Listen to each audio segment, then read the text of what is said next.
금세 하프타임 다섯째 날에 오신 여러분들을 환영하고 축복합니다. 예배 드리시는 성도 여러분들에게 주 성령님께서 임하실 것입니다. 함께 찬양으로 하나님께 영광 올려드리도록 하겠습니다.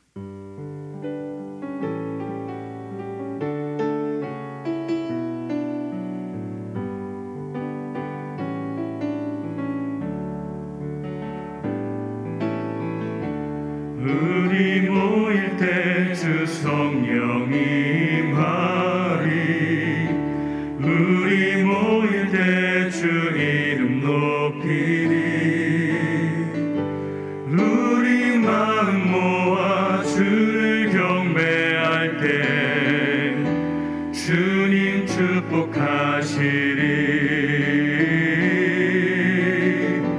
주님 축복하시리. 우리 모일 때 주 성령이 임하리. 우리 모일 때 주 이름 높이리. 우리 마음 모아 주를 경배할 때 주님 축복하시리. 주님 축복하시리. 우리 마음 모아 우리 모일 때 주 성령이 임하리. 우리 모일 때 주 이름 높이리. 우리 마음 모아 주를 경배할 때 주님 축복하시리. 주님 축복하시리. 우리 마음 모아 주를 경배할 때 주님 축복하시리. 주님 축복하시리.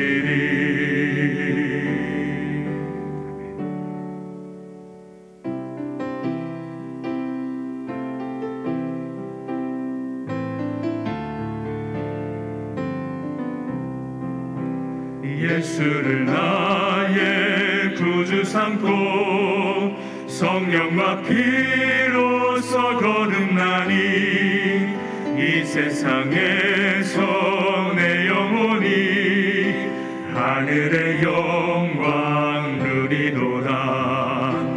이것이 나의 간증이요 이것이 나의 찬송의 새. 나 사는 동안 끊임없이 구주를 찬송하리로다. 온전히 주께 맡긴 내 영 사랑의 음성을 듣는 중에 천사들 왕래하는 것과 하늘의 영광 보리로다.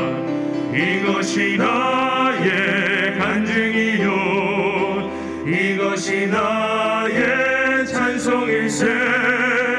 나 사는 동안 끊임없이 구주를 찬송하리로다.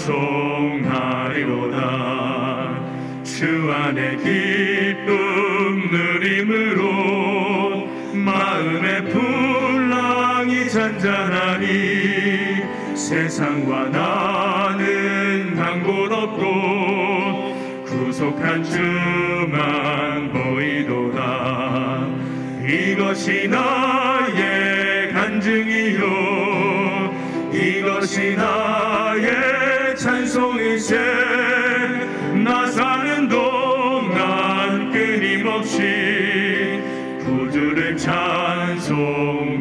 이것이 나의 간증이요 이것이 나의 간증이요 이것이 나의 찬송일세 나 사는 동안 끊임없이 구주를 찬송하리로다. 우리 함께 꿈새 찬양, 함께 주제 찬양 부르도록 하겠습니다.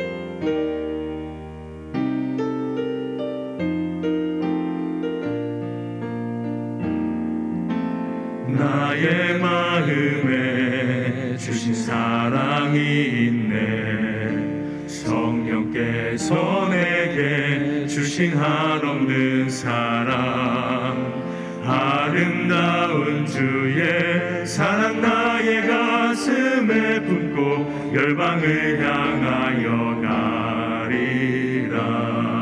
나의 마음에 주신 사랑이 있네 성령께서 내게 주신 거룩한 사랑 아름다운 주의 사랑 나의 가슴에 품고 거룩한 길로 나아가리.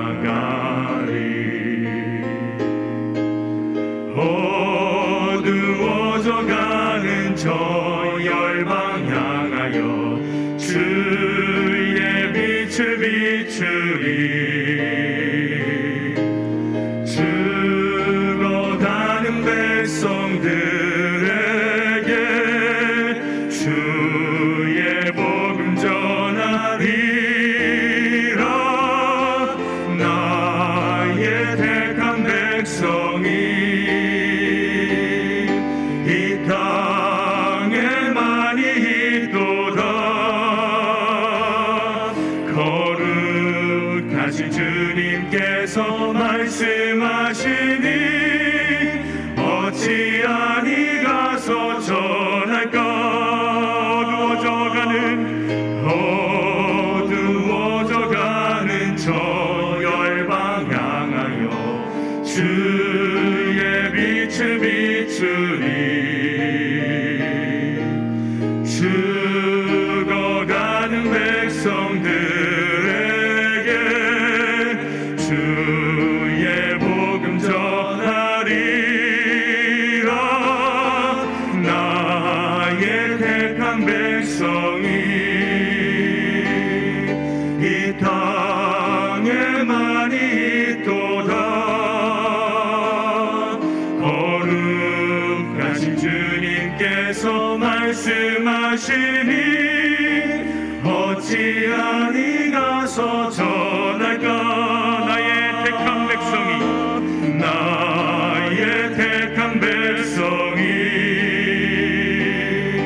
이 땅에 많이 있도다. 거룩하신 주님께서 말씀하시니 어찌하니 가서 다시 한번 나의 택한 백성이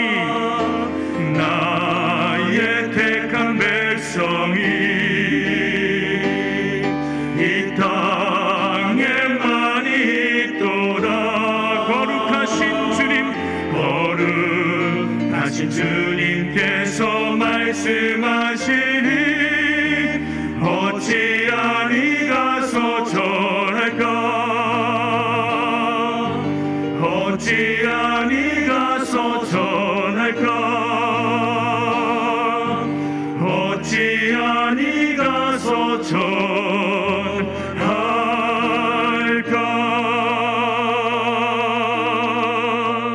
아멘.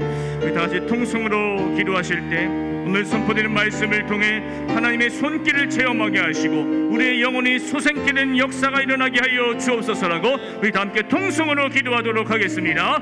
살아계신 하나님 아버지시여, 오늘 우리를 불러주시오. 아버지, 시간 나와 주님을 찬양하며 주님 말씀 듣게 하시니 감사합니다. 오늘 선포되는 오직 하나님의 영으로나 말씀이 선포될 때에 성령님께서 목소리 붙들어 주시고 그 말씀이 선포될 때에 하나님의 영혼의 예배 가운데 운행하기로 해주시고 하나님의 손길을 체험하게 하시고 우리의 영혼이 솟아나게 되는 역사가 일어날 수 있도록 주여 붙잡아 주십시오. 주신 말씀 붙잡고 기도하며 나갈 때에 우리의 기도 제목이 응답되게 도와주시고 하나님의 뜻이 아버지 내 삶 가운데 이루어질 수 있도록 성령 하나님께서 함께해 주시기를 소원합니다. 오늘 말씀이 선포될 때에 하나님의 나라와는 예배 가운데 충만하게 임하게 도와주시고 하나님의 은혜를 경험할 수 있도록 성령님께서 붙들어 주시기를 소원합니다. 우리 모임 가운데에 성령님께서 임재하실 것을 믿습니다. 하나님 역사하시고 주님의 영이 예배가를 충만하게 넘칠 수 있도록 아버지 붙잡아 주옵소서.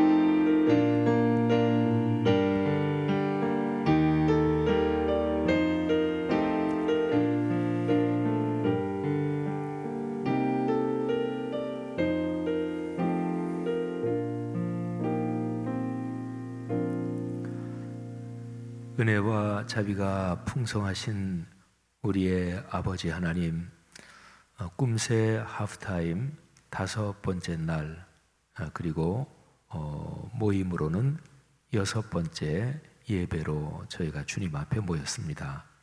하나님 아버지께서 이 시간에 아버지 앞에 나온 거룩한 백성들, 하나님의 자녀들을 한 분 한 분 또 가정마다 가문마다 축복해 주옵소서.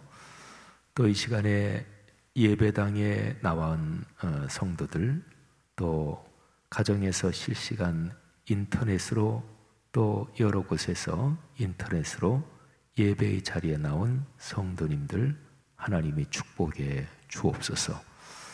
또 우리 하나님의 자녀들이 하나님 앞에 간절한 마음으로 기도와 간구의 대상이 되는 여러 곳에 떨어져 있는 자녀들, 또 가족들, 또 우리가 중보하며 기도하는 귀한 분들 하나님이 축복해 주옵소서.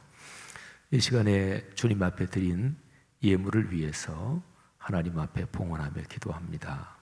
이 예물에 범사에 감사하라신 주님의 거룩한 말씀에 순종해서 감사하며 드리는 귀한 예물들이 있습니다.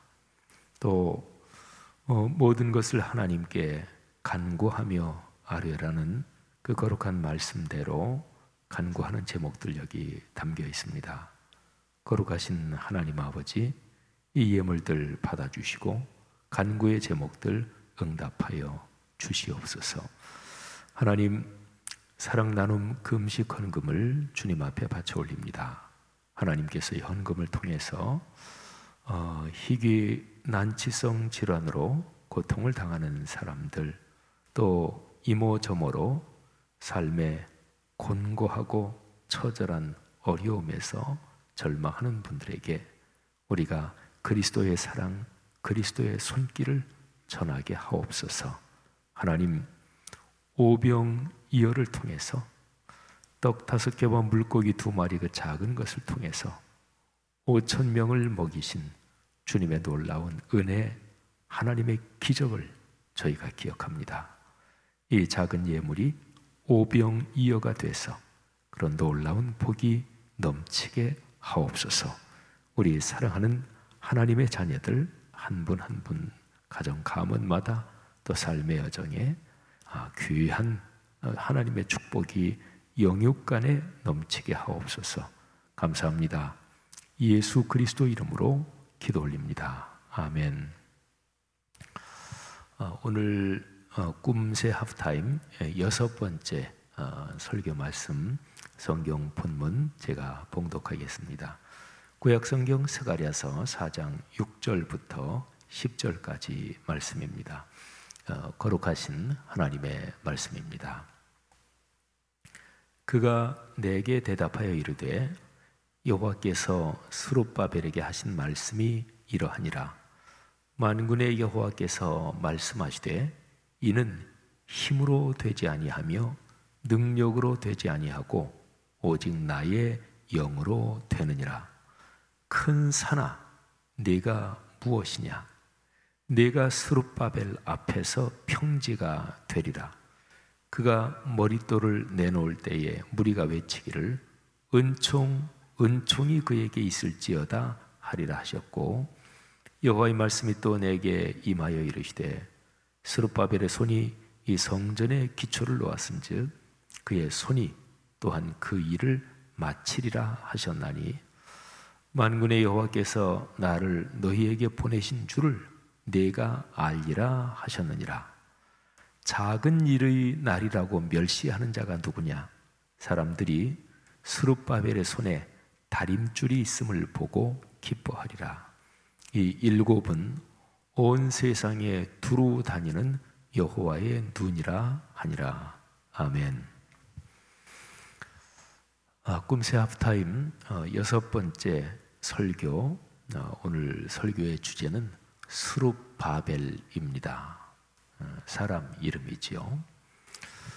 스룹바벨이라는 이름의 뜻은 바벨론에서 출생한 자, 이런 뜻입니다. 그러니까 스룹바벨 이름의 뜻을 생각하면 이 사람은 바벨론 포로로 끌려가서 그래서 거기에서 출생한 이 바벨론 포로로 끌려간 사람의 후손이구나, 이런 거를 얼른 알 수가 있는 거죠. 스룹바벨. 이 사람의 족보를 한번 말씀드리겠습니다. 어떤 사람을 파악할 때 어느 집안 사람이냐 또는 그 내력이 어떻게 되느냐, 이런 걸 보통 파악을 하잖아요. 성경 역대기상 3장 16절 말씀을 한번 들어보십시오. 사람 이름이 쭉 나오는데 제가 먼저 읽어드리고 그리고 사람 이름을 정리해 드리겠습니다. 여호야김의 아들들은, 여호야김, 남왕국 유다의 왕이죠. 아들들은 그의 아들 여고냐, 그의 아들 시드기야의 아들들은 그의 여호야김의 아들들은 그의 아들 여고냐, 그의 아들 시드기야의 아들들은 그의 아들 스알디엘, 말기람, 부다야와 세나살과 여가미아와 호사마와 느다베아요. 제가 지금 역대상 3장 16절, 17절 그리고 18절을 읽어드렸습니다. 여기 이제 족보가 좀 복잡할 수가 있는데 여기에서 중요한 인물이 여호야김, 요분이 이제 유다의 왕이고요. 그 다음에 그 아들이 여고냐입니다. 근데 여고냐는 여호야긴, 이렇게도 이제 성경에 기록이 되어 있어요. 같은 인물입니다. 그러니까 유다의 왕 여호야김, 그리고 그의 아들 여호야긴, 아버지는 김, 미음 받침이고 아들은 긴, 니은 받침이 들어가요. 여호야김, 그리고 여호야긴, 또는 다른 이름으로 여고냐, 이렇게 발음되기도 합니다. 그리고 나서 그 다음 아들이 시드기야인데, 시드기야는 그 바로 위에 여호야긴, 이 왕의 숙부입니다. 그러니까 남왕국 유다가 계속해서 이제 망해가죠. 그런데 여호야김, 이때에 바벨론이 예루살렘을 공격해서 예루살렘이 1차 함락됩니다. 그리고서 왕에 오른 지 얼마 안 되는 그 아들 여호야긴, 이 사람을 끌고 갑니다. 그리고 바벨론이 시드기야를 왕으로 세웁니다. 자, 이게 예루살렘의 1차 함락이에요. 그리고 10년 뒤 1차 함락이 주전 597년이고, 그리고 10년 뒤에 주전 587년에 두 번째로 함락되고, 그게 최종적으로 완전히 초토화되는 거죠. 자, 중요한 것은 바벨론으로 끌려간 여호야긴, 이 왕입니다. 그러니까 바벨론 1차 포로로 끌려갈 때 이제 끌려간 사람이지요. 유다의 왕입니다. 근데 이 사람의 아들들 이름이 여기 성경에 기록이 되어 있습니다. 사로잡혀간 여고냐, 그러니까 여호야긴의 아들들, 자 모두 7명인데 이름을 우선 한번 들어보세요. 스알디엘, 말기람, 부다야, 세나살, 여가랴, 호사마, 느다럜, 이렇게 7명입니다. 근데 이 중에서 우리가 기억해야 될 것은 첫째 아들이 스알디엘이에요. 그리고 셋째 아들이 부다야. 요것만 우선 기억하세요. 그러니까 여호야김, 그리고 여호야긴, 바벨론으로 끌려간 왕, 그리고 여호야긴의 아들 중에서 첫째 아들이 스알디엘, 그리고 셋째 아들이 부다야. 자, 그런데 19절로 한 절 더 가보면 부다야의 아들들이 나오는데 제일 첫 번째 아들이 스룹바벨 이렇게 나옵니다.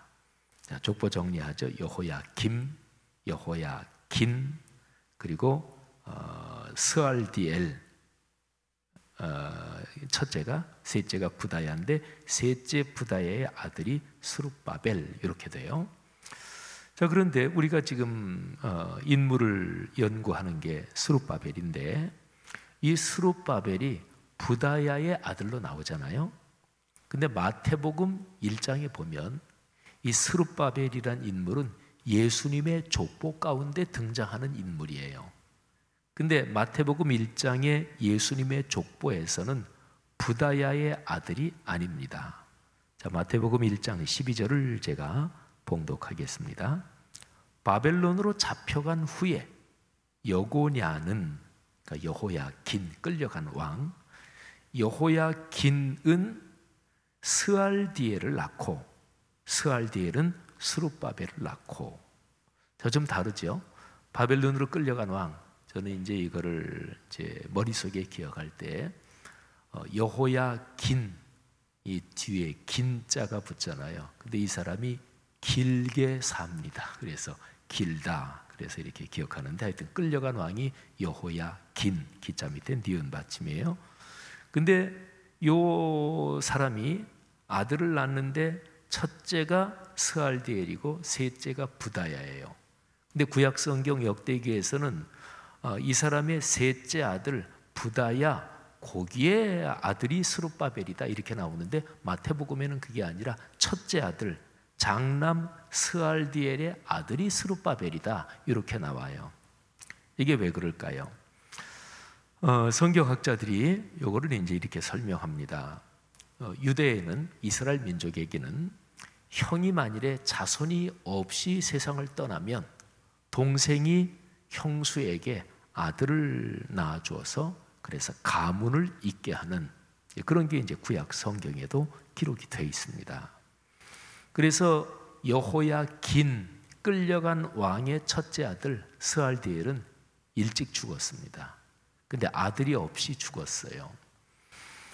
그래서 셋째 아들 부다야가, 그러니까 형수에게 아들을 낳아준 거지요. 그래서 이제 구약 성경 역대기에서는 부다야의 아들 이렇게 일단은 나오는데, 그렇게 해서 태어난 아들은 죽은 그 형제의 아들로, 그러니까 우리식으로 말하면 양자로 이렇게 입적되고 이러잖아요. 이제 그렇게 된 겁니다.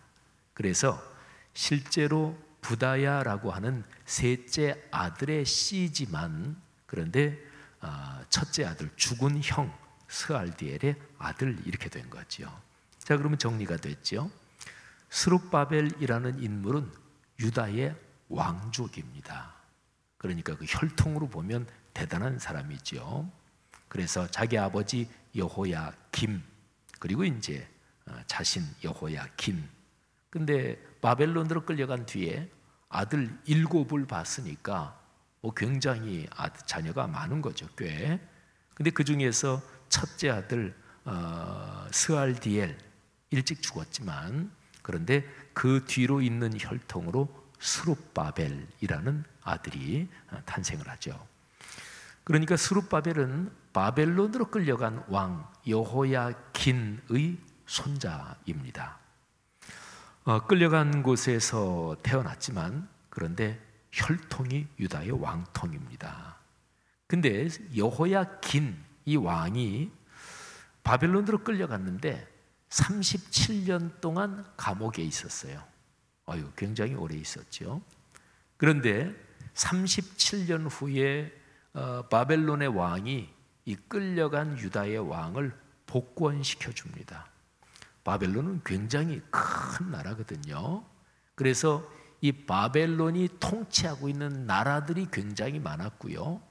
그리고 그 나라를 통치하기 위해서 지금 유다 왕국처럼 왕족을 포로로 잡아오고 말하자면 볼모로 인질로 잡아두는 거죠.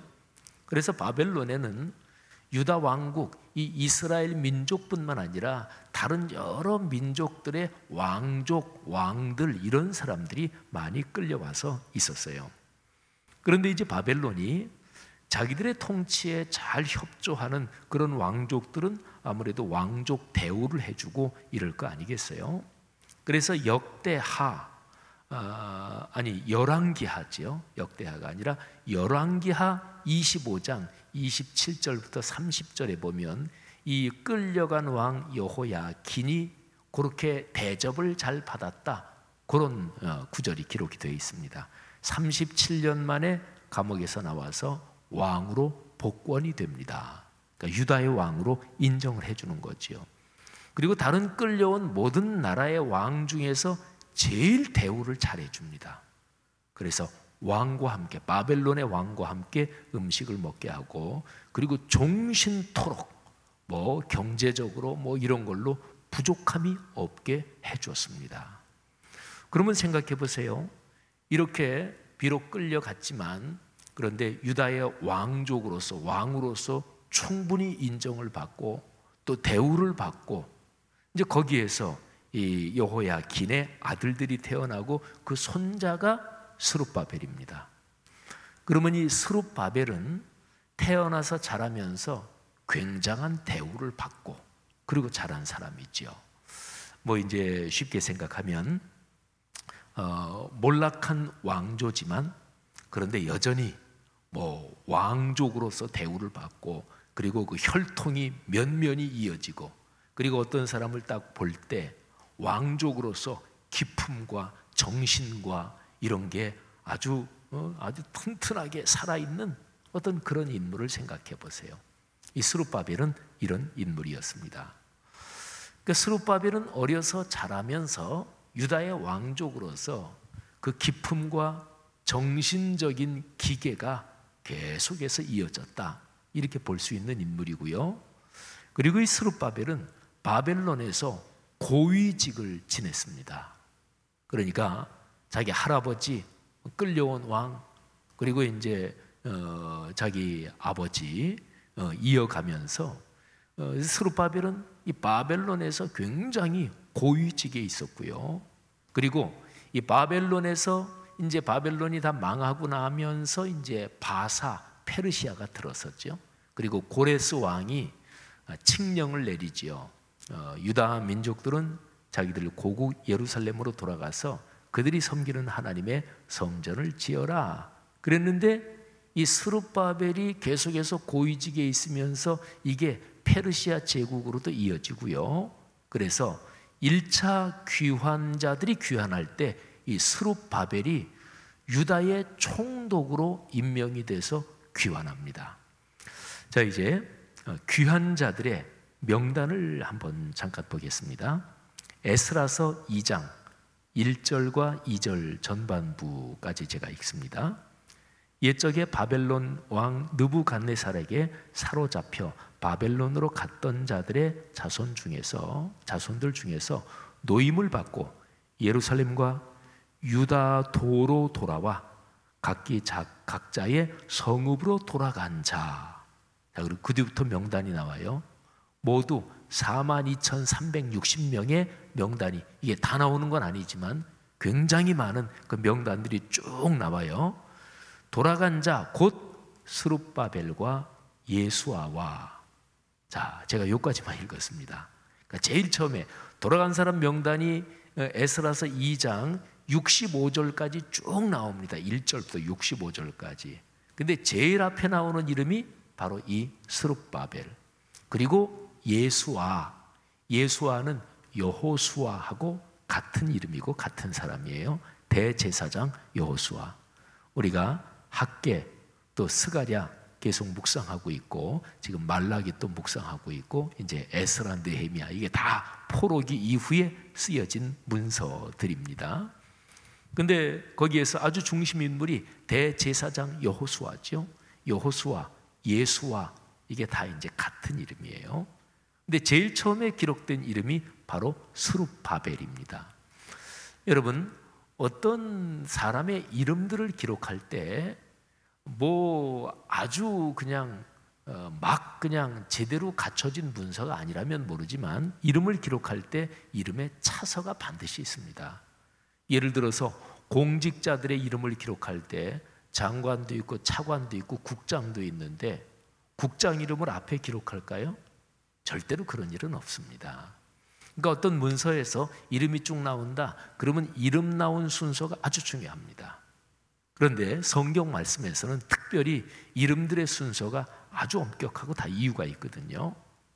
그런데 바벨론에서 돌아온 그 모든 사람들, 명단이 에스라서 2장 1절부터 쭉 나오는데, 제일 마지막 64절 65절에 보면 온 회중의 합계가 42,360명이요 그 외에 남종과 여종이 7,337명이요 노래하는 남녀가 200명이요 그래서 몽땅 합치면 49,897명.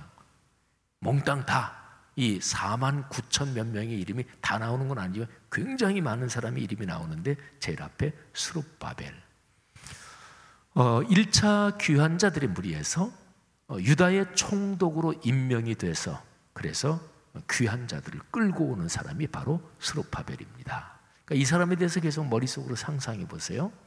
끌려갔지만, 근데 거기에 끌려간 왕의 손자로 태어나서 어릴 때 자라면서부터도 왕족으로 자랐고 대우를 받고 자랐고, 또 이분의 신앙 인품이 참 좋은 것으로 성경에 기록된 걸 봐서 말하자면 굉장한 특권층의 자제로 자라면서 망가진 인물이 아니고, 특권층의 자제로 자라면서 그 명예와 품위와 인품과 기백과 용기가 어렸을 때부터 잘 갖춰진, 그리고 바벨론에서 이어지는 페르시아에서 고위직을 계속 지냈고, 그래서 자기 민족을 이끌고 1차 귀환자의 지도자로서 예루살렘에 온 사람입니다.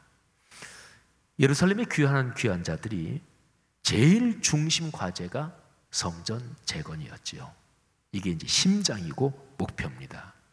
근데 성전 재건에서 중심 리더가 스룹바벨입니다. 자, 그게 에스라서 3장에 나오는데요. 에스라서 3장 1절부터 13장 3절, 이게 3장 전체예요.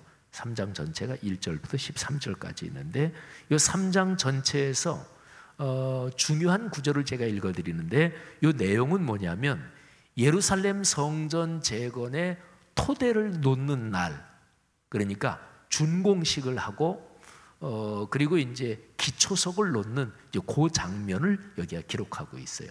한번 그 장면을 상상하면서 들어보세요. 제가 중요한 구절을 읽겠고, 그 다음에 그 장면에서 굉장히 감격스러운 장면인데 거기에 지도자가 스룹바벨이에요. 그러면 한번 스룹바벨 얼굴이 어떻게 생겼는지 우리는 모르지만, 아까 제가 말씀드린 대로 왕족의 후손으로서 바르게 자랐고 왕족의 기계와 자기 민족의 전통에 대해 긍지를 가지고 자랐던 아주 출중한 한 지도자가 그 가운데 있었고, 그 장면을 한번 충분히 상상해 보세요. 이스라엘 자손은 여러 마을에 흩어져서 자리를 잡은 지 7째 달이 되었을 때, 참고로 한 해에서 7째 달은 유대의 옛날 달력으로 첫 달입니다. 1년에 7째 달 초하루, 이거는 굉장히 큰, 말하자면 우리나라로 설날 같은 때죠. 7째 달이 되었을 때 일제히 예루살렘으로 모였다. 요사닥의 아들 예수아와 그의 동료 제사장들, 여기 예수아, 여호수아 대제사장이에요. 스알디엘의 아들 스룹바벨 나오지 여기, 그의 동료들이 모여서 하나님의 사람 모세의 율법에 규정된 대로 번제를 드릴 수 있도록 이스라엘에 하나님의 제단을 쌓았다. 백성이 하나님의 성전터가 있는 예루살렘으로 돌아온 지 이태째가 되는 해 둘째 달에, 그러니까 돌아와서 새해 첫날에 하나님 앞에 예배, 제사를 드리면서 본격적으로 시동을 거는 거죠. 그리고 1차 귀환자들이 돌아와서 두 번째 해 둘째 달이니까 해수로 따지면 만 1년이 조금 지나고 1년이 조금 지난 뒤에 스알디엘의 아들 스룹바벨과 요사닥의 아들 예수아, 늘 이 두 사람은 말하자면 파트너였어요.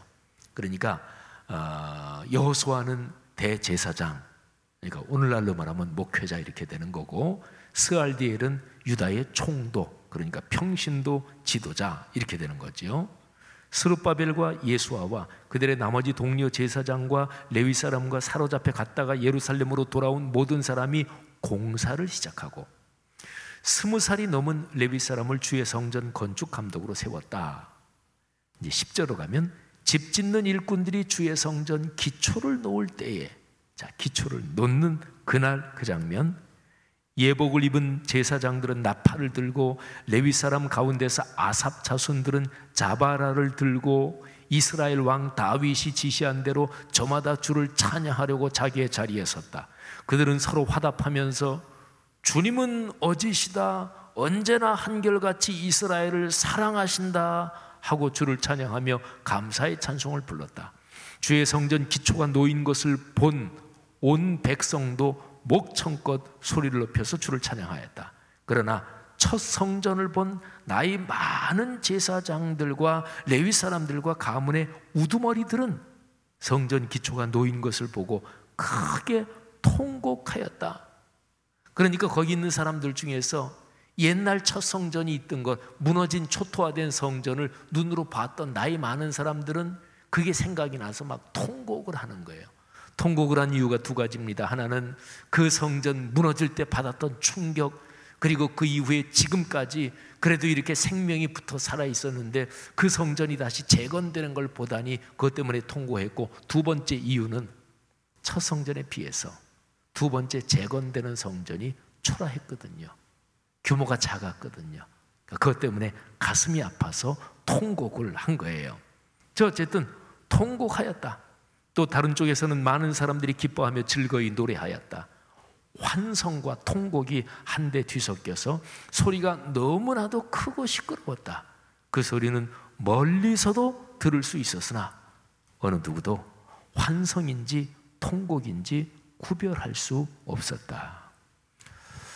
여러분, 스룹바벨이 이런 인물이었습니다. 구약에서 가장 출중한 인물, 하나님이 아브라함을 이제 한 민족의 시조로 부르시잖아요. 그때부터 시작하면 이스라엘 민족의 역사에서 가장 출중한 인물 하면은 포로기 이후에는 단연 스룹바벨, 그 외에도 여호수아, 또 에스라, 느헤미야 이런 인물들이 있지만 이 정도로 출중한 인물이었습니다. 자, 그런데 이 정도로 출중한 인물인데 성경이 아주 중요한 얘기를 합니다. 오늘 설교 본문이에요. 자, 6절, 7절을 다시 한번 들어보세요. 여호와께서 스룹바벨에게 하신 말씀이 이러하니라. 만군의 여호와께서 말씀하시되 이는 힘으로 되지 아니하며 능력으로 되지 아니하고 오직 나의 영으로 되느니라. 아멘. 이 정도 출중한 사람이면 포로에서 귀환한 1차 귀환자들이 예루살렘에 정착한 것, 또 성전 재건의 기초를 놓고 성전 재건 작업을 진행한 것, 그거야 스룹바벨 그분의 능력이지요. 스룹바벨 그분의 탁월한 지도력이지요. 이렇게 얘기할 만하거든요. 충분히 이 사람의 혈통으로 보나 이 사람의 인품으로 보나 뭐 하나 빠질 것이 없는 사람이에요. 그런데 성경은 정확하게 말하고 스룹바벨의 힘으로 된 거 아니다. 이거는 하나님의 영으로 된 것이다. 7절에 보면 큰 산아 내가 무엇이냐, 내가 스룹바벨 앞에서 평지가 되리라. 여전히 스룹바벨이 대단한 사람인 것을 얘기해요. 큰 산은 예루살렘에 들어와서 정착하고 그리고 성전 재건을 기초를 놓고 쭉 진행하면서 거기에서 있었던 온갖 어려움을 큰 산이라고 표현했을 거예요. 그런데 그런 것도 스룹바벨 앞에서는 평지가 되리라. 근데 보세요.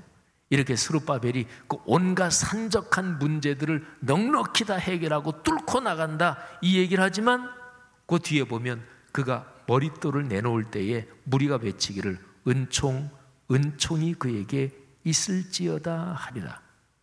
여러분, 스룹바벨이 큰 산과 같은 문제들을 뚫고 해결하는 게 뭐 때문이라고요? 그건 하나님의 은혜 때문이라고요. 여러분, 이 점이 중요합니다. 오늘 이 성경 말씀에서 스룹바벨이라는 인물을 조금만 살펴보면 너무나 대단한 인물이에요. 빠지는 게 하나도 없어요. 그런데 하나님께서 스룹바벨을 쓰시는데 그는 스룹바벨의 능력이 아니다.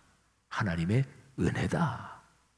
스룹바벨이 진정하게 우리 그리스도인의 귀감이 되는 것이 바로 요 점입니다. 자, 여러분 한번 성경의 인물들을 살펴볼까요? 성경에 나오는 인물들 중에서 제일 대단한 인물 그냥 몇 사람만 살펴볼게요. 자, 제일 대단한 인물을 어떻게 고를 수 있을까요? 여러 가지로 생각해 볼 수 있겠지만 아마 이렇게 고르면 아유 역시 그 기준이 제일 정확하지 이렇게 아마 인정하실 수 있을 거예요. 예수님의 족보가 마태복음에 나오죠, 그죠?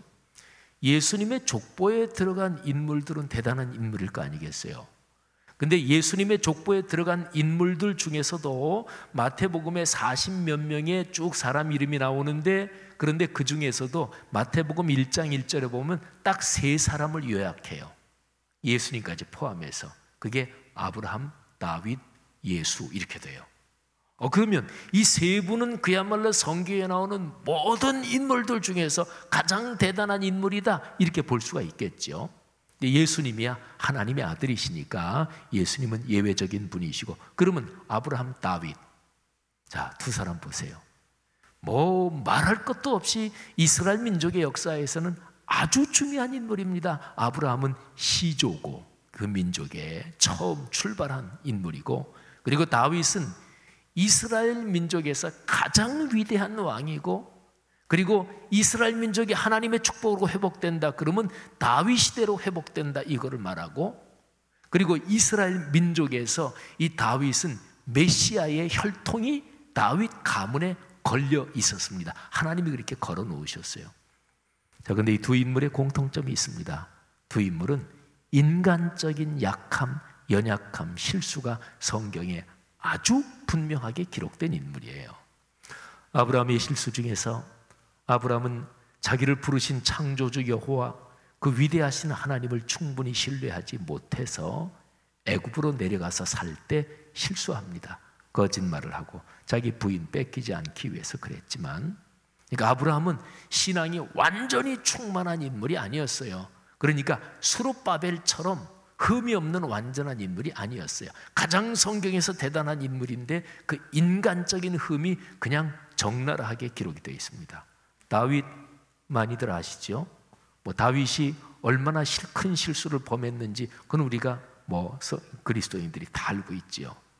남의 아내를 빼앗고 그리고 그 외에도 다윗은 여러 번 실수를 합니다. 자, 아브라함, 다윗 말고 성경에 나오는 가장 위대한 인물 이렇게 하면 추가를 좀 한다. 그러면 아브라함, 다윗 사이에 모세를 추가할 수 있을 거예요. 모세. 이분은 아주 대체될 수 없는 특별한 분이에요. 하나님이 말씀을 주실 때 모세를 통해서 주셨으니까. 근데 모세가 크게 실수한 건 우리가 다 알죠. 40세 됐을 때 기고만장했고 근데 객관적으로도 진짜로 그 사람은 지도자 자격이 충분히 있었어요. 그런데 자기 힘으로 밀어붙이려고 하다가 모세는 실패했고 그래서 모세는 계속 낮아져야만 했습니다. 자, 모세 역시 마찬가지예요. 그러면 한 인물, 3사람은 다 구약의 인물이니까 신약에서 한 사람을 추가하라면 신약에서 아주 대단한 뭐 스펙이나 이력으로 해서 빠질 게 전혀 없는 사람 하면 단연코 바울입니다. 그리고 바울은 신약 성경 27권 책 중에서 적어도 13권이 바울이 성령의 감동으로 쓴 그런 사람입니다. 근데 바울은 이렇게 얘기했어요. 그는 히브리인 중에 히브리인이요 또 율법에서 가말리엘 문화에서 탁월한 사람이었고 하나님에 대해서 거룩한 열정이 있었고 뭐 하나 아무것도 빠진 것이 없는데 그런데 이 바울은 이렇게 얘기했습니다. 자기가 예수를 만나고 나서 예수를 만나기 전에 자기의 스펙과 이력에서 남들이 전부 다 대단하다고 보는 그것들을 나는 쓰레기인 것을 알았다. 이렇게 얘기를 했습니다. 제가 네 분의 이름을 들었어요. 아브라함, 모세, 다윗, 바울. 이 네 분의 공통점은 세상적인 이력으로 보면 아주 대단한 사람. 그런데 하나님 앞에 쓰임을 받을 때 이분들은 세상에서 대단했던 자기의 것들이 다 낮아져야만 했습니다. 자, 그럼 스룹바벨을 다시 생각해 보세요. 아까 말씀드린 대로 스룹바벨은 이 네 사람은 실수가 다 있었지만 스룹바벨은 그것도 없는 사람이었어요. 그야말로 대단한 사람이었어요. 그런데 하나님께서 스룹바벨을 쓰시면서 스룹바벨 자신의 능력이 아니고 하나님의 영으로 되는 것이다. 이렇게 성경은 말합니다. 여러분, 이 의미를 아시겠습니까? 자, 오늘 성경 본문에서 아주 중요한 마지막 말씀을 드리도록 하겠습니다. 제가 6절, 7절을 읽어드렸는데 그런데 8절, 9절에 이런 말씀이 기록이 되어 있어요.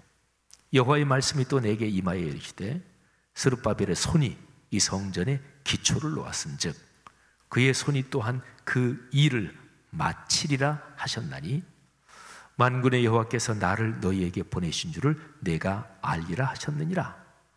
작은 일의 날이라고 멸시하는 자가 누구냐? 사람들이 스룹바벨의 손에 다림줄이 있음을 보고 기뻐하리라.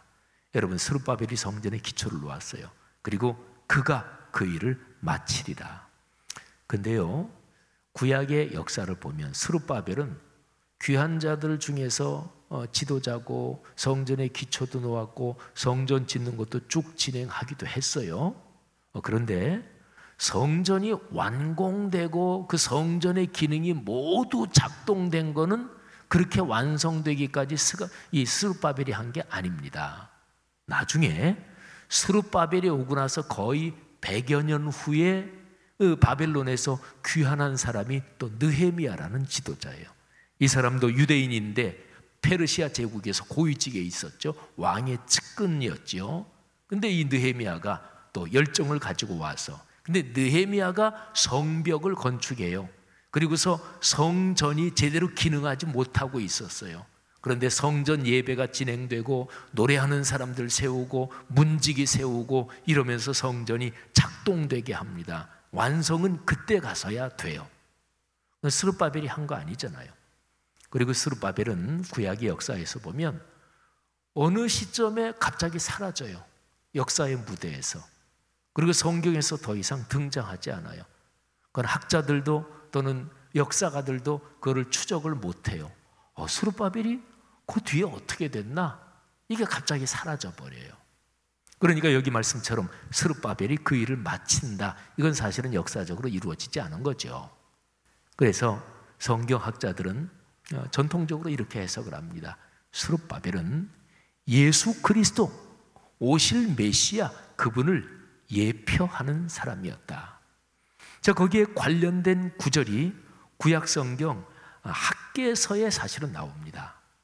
학개서 2장 23절, 학개서는 2장으로 딱 되어 있어요. 2장 23절이 맨 마지막 절이에요. 근데 2장 20절부터 보면 스가랴가 대단한 일을 할 것이다 그랬는데 그게 메시아가 오셔서 하시는 일, 그거하고 연관이 있어요. 그리고 2장 23절 맨 마지막 절에 이렇게 기록이 되어 있습니다. 만군의 여호와가 말하노라. 스알디엘의 아들 내 종 스룹바벨아, 여호와가 말하노라. 그날에 내가 너를 세우고 너를 인장으로 삼으리니. 인장이 뭐냐면 옛날에 왕이 반지를 끼는데 여기에 왕의 도장, 이게 인장 반지. 요즘 말로 옛날 우리 왕조로 말하면 옥새지요. 내가 너를 인장으로 삼으리니 이는 내가 너를 택하였음이니라. 만군의 여호와의 말이니라. 아멘. 스룹바벨은 성경에서 나중에 오실 메시아 예수 그리스도를 예표하는 사람으로 사실은 구약 성경에 기록이 되어 있습니다. 여러분, 이 정도 되면 스룹바벨이라는 인물에 담긴 그 뜻이 결코 예사롭지 않습니다. 자, 생각해 보세요. 오늘날 그리스도인으로서 우리가 인생길을 걸어가면서 어떤 그리스도인이 가장 행복하고 어떤 그리스도인이 가장 커다란 복을 받는 사람일까요? 여러분, 일반 세상에서 보세요. 최고 통치자, 뭐 대통령이라 그래도 좋고 또 총리라 그래도 좋고 하여튼 옛날 왕조 시대면 왕이라 그래도 좋고, 근데 그 왕에게 인정을 받는, 절대 통치자 왕에게 절대 신임을 받는 그 사람이 최고로 행복한 사람이죠. 그러면 하나님 나라에서 하나님께서 인정하는 사람이 최고로 행복한 사람입니다. 구약성경 다윗에 대해서는 신약성경 사도행전의 기록에 의하면 이새의 아들 다윗을 만나니 내 마음에 합한 사람이라. 창세기 1장 31절에 하나님이 지으신 그 모든 것을 보시니 보시기에 심히 좋았더라. 하나님이 보시기에 다윗은 참 귀했어요. 이뻤어요. 굉장히 소중했어요. 그런데 이스라엘의 첫 번째 왕으로서 대단한 성공을 거두었지만 또 그 사람의 인생에서 제일 최고의 성공을 거두었을 때, 그래서 승전 축하, 아주 환영 승전 축하의 큰 잔치가 벌어졌을 때 그게 사울인데, 근데 그때 하늘에서 하나님께서 너 안 되겠다 이렇게 하나님이 평가하셨어요. 하나님이 보시기에 좋지 않았지요. 여러분, 그리스도인의 최고의 행복은 그 사람이 예수 그리스도를 나타내는 그리스도의 편지로 사는 것입니다. 여기에 스룹바벨은 메시아, 앞으로 오실 메시아를 예표하는, 드러내는 이런 인물로 살았잖아요. 우리가 계속해서 살펴본 대제사장 여호수아하고 여호수아 그 뜻을 같이 해서 하나님을 섬긴 그 동료들은, 그들도 역시 앞으로 오실 메시아를 예표하는 그런 사람이었습니다. 사람들이 나를 보고 우리를 보고 어떻게 생각을 할까요? 아, 저 사람들을 보니까 예수란 인물, 기독교인들이 믿는 예수란 인물이 참 좋은 분인 걸 알겠다. 이렇게 돼야 마땅하잖아요. 그렇게 돼야 그리스도인다운 거잖아요. 사랑하신 여러분, 이 비밀이 바로 그리스도인의 축복의 비밀이기도 합니다. 여러분이 걸어가시는 인생 여정, 또 여러분 가정, 가문의 사람들 모두가 이런 축복을 받으시기를 주님의 이름으로 축원합니다. 제가 설교 초두에 오늘 설교의 주제 또는 오늘 설교의 중심 내용은 스룹바벨이라고 말씀드렸죠.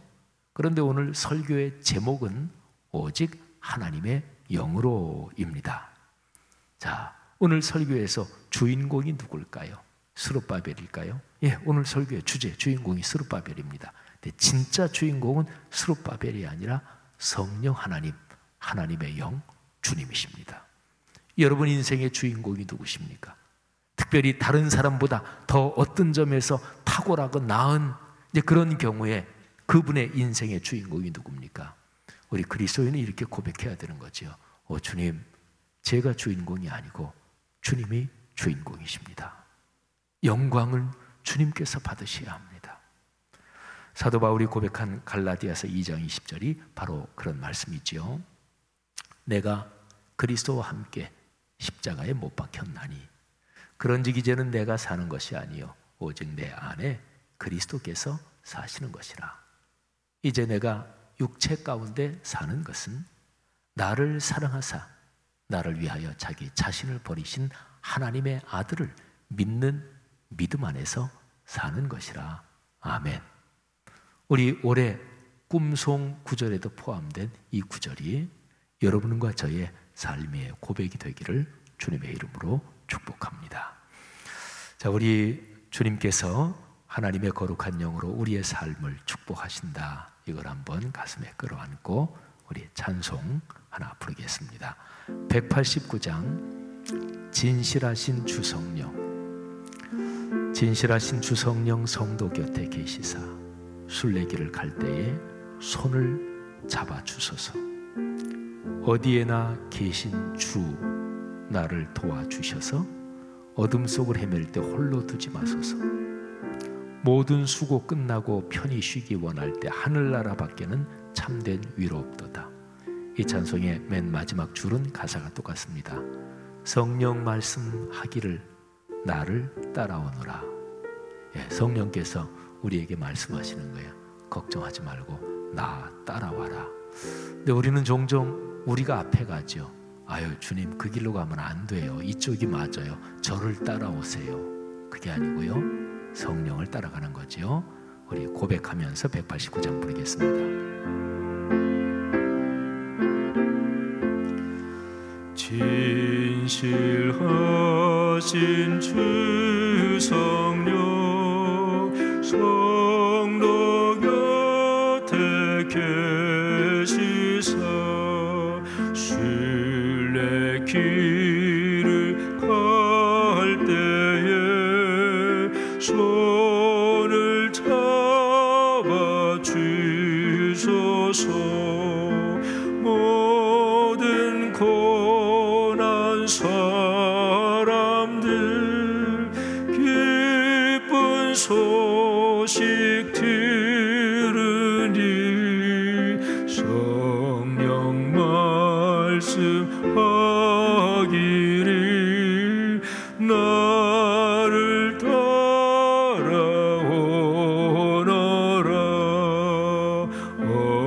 어디에나 계신 주 나를 도와주시사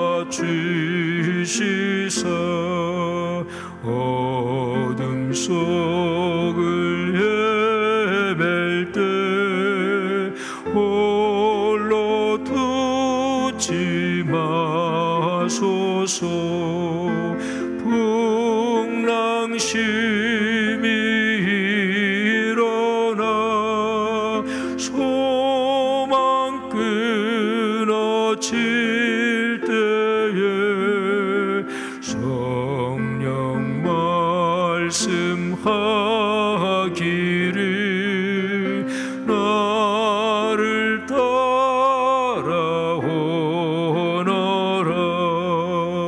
모든 수고 끝나고 편히 쉬기 원할 때 하늘나라 밖에는 참된 위로 없도다. 주만 의지하고서 요단 강을 건널 때 성령 말씀하기를 나를 따라오너라.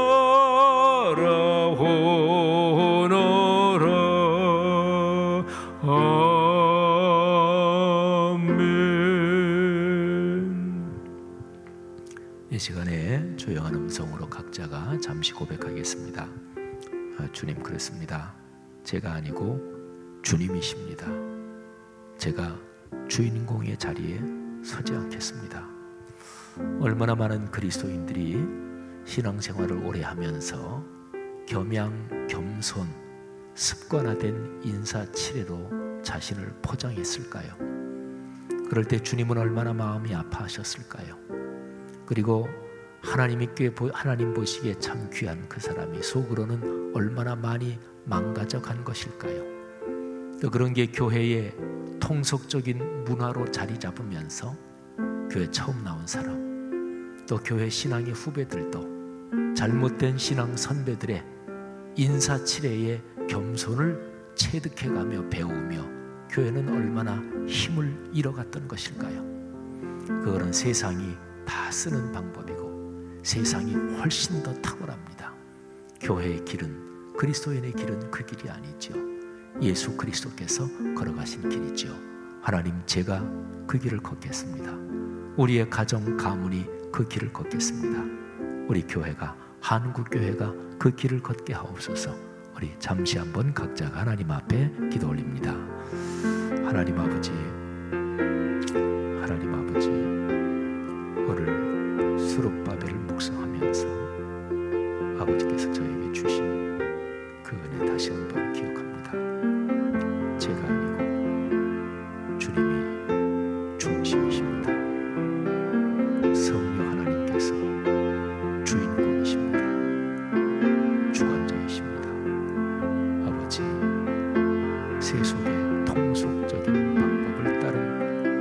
인사치레에 겸손을 내려놓게 하옵소서. 참으로 주님 앞에 우리 자신을 온전히 드리는 그리스도인, 또 그런 가정 가문으로 살아 하나님의 축복을 경험하게 하옵소서. 이 시간에 귀한 성도들 안수하옵소서. 성령으로 충만케 하옵소서. 감사합니다. 하나님 아버지 은혜 감사합니다. 우리가 드린 기도 주께서 받으신 줄 믿습니다. 예수님 이름으로 기도 올립니다. 아멘. 이 시간에 선교사님 두 분 영상 메시지 잠깐 보겠습니다. 우리 캐나다 토론토에서 북쪽으로 6시간 더 떨어진 사가목에서 사역하시는 우리 김근주 주미란 선교사님, 또 우리 교회 지교회 그 시애틀 로고스 라이프 교회 박성진, 또 하민정 목사님 네 분 우리 잠깐 보시겠습니다. 할렐루야, 좋은 아침입니다. 저는 캐나다 원주민을 섬기고 있는 김근주 선교사입니다. 먼저 늘 변함없이 보내주시는 사랑과 기도와 관심 깊이 감사를 드립니다. 중보기도를 부탁을 드립니다. 먼저 코로나19로부터 사가목 원주민들의 안전과 원주민 지도자들의 지혜로운 대처를 위해, 두 번째로 사가목 및 1만 명 원주민들이 구원받을 수 있도록, 끝으로 변하는 선교지 가운데 지혜롭게 접근하고 결정할 수 있는 사역의 지혜와 성령 충만한 선교사 될 수 있도록 기도 부탁드립니다. 예수님께서 말씀하신 지상 명령은 반드시 성취되어야 합니다. 이를 감당하는 말씀상 공동체의 가정과 자녀 위에 하나님께서 크게 복 주실 줄 믿습니다. 사랑하고 축복합니다. 샬롬 성락교회 성도님들을 주님의 이름으로 축복합니다. 저는 미국 시애틀 로고스 라이프 교회를 섬기고 있는 박성진 목사입니다. 그동안 보내주신 기도와 성원에 깊이 감사드리고, 시애틀 로고스 라이프 교회를 위해서 여러분 기도를 부탁드립니다. 기도 제목은요, 첫 번째, 시애틀 지역에 코로나19 확진자가 점점 줄어들어 교회 예배와 사역이 활성화되고 교우들의 경제적 활동에 어려움이 없도록, 두 번째, 로고스 라이프 교회가 시애틀 최초의 선교교회로 잘 정착할 수 있도록 교회를 섬길 일꾼들을 보내주시고, 불신자들과 잃어버린 영혼들에게 온전한 복음을 전하는 교회가 되도록, 세 번째, 교회 장소 임대가 12월 말에 끝납니다. 예배에 집중할 수 있는 안정적인 교회 예배 처소와 차량 운행을 위한 미니밴 구입에 어려움이 없도록 기도해 주시기 바랍니다. 늘 로고스 라이프 교회를 위해 기도해 주셔서 진심으로 감사드립니다. 앞으로도 로고스 라이프 교회가 성락교회의 지교회로서 건강하게 성장할 수 있도록 지속적인 기도와 성원을 부탁드립니다. 저희 로고스 라이프 교회 모든 교우들도 성락선교교회 모든 성도들을 위해 마음과 기도하겠습니다. 감사합니다. 네, 감사합니다. 보내오신 그 두 개의 영상을 또 잘 편집해 주신 목회자와 직원들 수고에 또 깊이 감사드립니다. 김근주 주미란 선교사님의 아들이 둘 있죠. 성민이, 성결이 두 아들을 위해서도 기도해 주십시오.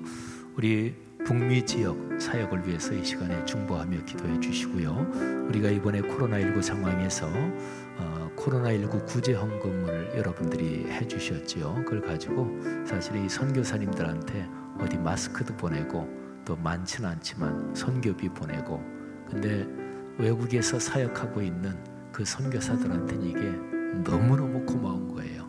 또 김근주 선교사님, 사람이 거주하는 가장 거의 북쪽에, 그러니까 특별한 에스키모인들 말고 통상적인 거주지로는 캐나다에서 제일 북쪽으로, 그 이상에는 통상적인 도시가 마을이 없습니다. 거기에서 사역하고 있는 그분들한테 이런 도움이 진짜로 반갑고 고마운 일이었을 것입니다. 이 시간에 이 두 분을 위해서 기도하시고 가족을 위해서 기도하시고, 또 꿈새 남은 금, 토, 주일 세 번의 집회를 위해서도 기도해 주시고, 여러분이 가지고 온 기도 제목 기도하시다가 자유롭게 돌아가시겠습니다. 다 같이 기도하겠습니다. 하나님 아버지 은혜 감사합니다. 하나님께서 김근주